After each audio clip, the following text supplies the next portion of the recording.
এই সিংহটাকে আজকে পুরো 500 বছর পর জেলখানা থেকে মুক্তি দেওয়া হয়েছে। ए हट जाइए प्रोटीन हक दूंगा। এই জন্য সে অনেক খুশি হয়ে সিগারেট এবং দেশি মদ খেতে শুরু করে দেয়। देसी पियो देसी। কিন্তু সেই হারামি সিংহটা জেল থেকে মুক্তি পাওয়ার পরেই আবারও জঙ্গলে গিয়ে গুন্ডামি শুরু করে দেয়। मेरा नाम है पोते। আর এত জোরে চিল্লাতে শুরু করে যে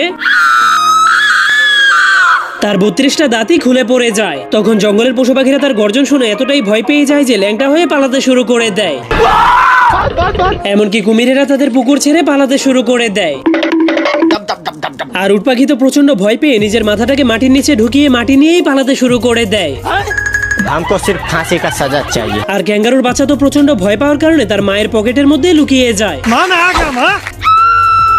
এমনকি তার মা অনেক ভয় পাওয়ার কারণে তার স্বামীর পকেটের মধ্যে লুকিয়ে যায়। কিন্তু তার বাবা পালাতে গিয়ে কোনো পকেটই খুঁজে পাচ্ছিল না।